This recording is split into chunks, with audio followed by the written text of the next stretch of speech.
এজন্য বিষ্ণু বললেন, যে ব্যক্তি সূরাতুল মুলক নিয়মিত তেলাওয়াত করবে, এই সূরাটা কিয়ামতের দিন ওই তেলাওয়াতকারীর জন্য আল্লাহর কাছে সুপারিশ করবে। এখানেই শেষ নয়, বিষ্ণু বললেন খাসামাত আন সাহিবিহা, এই সূরা যে তেলাওয়াত করবে তার পক্ষে আল্লাহর সাথে এই সূরাটা দাঁড়িয়ে তার পক্ষ নিয়ে আল্লাহর সাথে তর্ক করবে, ঝগড়া করবে। আল্লাহ, তুমি ওরে জান্নাত দিবা না কেন? ওরে মাফ করবা না কেন? তুমি না গফুর, তুমি না গফফার, তুমি না রাহিম, তুমি না রহমান, তুমি মাফ করে দাও। ও মিয়া, সুপারিশ করতেছে কে? সূরাতুল মুলক। সুবহানাল্লাহ কইবেন না? কতক্ষণ এই তর্ক আল্লাহর সাথে সে চালাবে? হাত্তা আদখালাহুল্লাহুল জান্নাহ, যতক্ষণ না আল্লাহ তার জান্নাতে না ঢুকায়।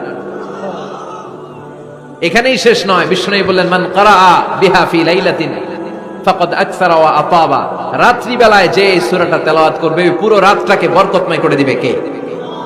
এজন্য বিশ্বনবী বলেন, আমি চাই আমার সব উম্মত এই সূরাটা মুখস্থ করে নেক।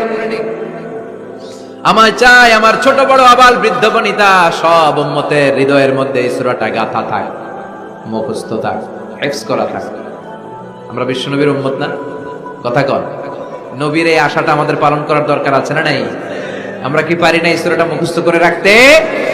মাত্র 30 আয়াত, প্রতি মাসে কয়দিন? প্রতিদিন এক আয়াত করে মুখস্থ করলে লাগে কয়দিন?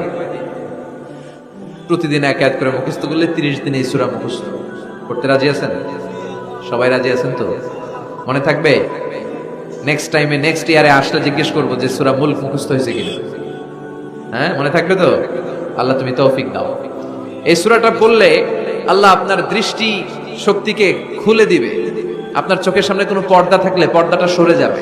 আপনি আল্লাহর মাহাত্ম্য বুঝতে পারবেন, আপনি আল্লাহরে চিনতে পারবেন, আপনি আল্লাহর অস্তিত্ব টের পাবেন। সুবহানাল্লাহ পড়েন।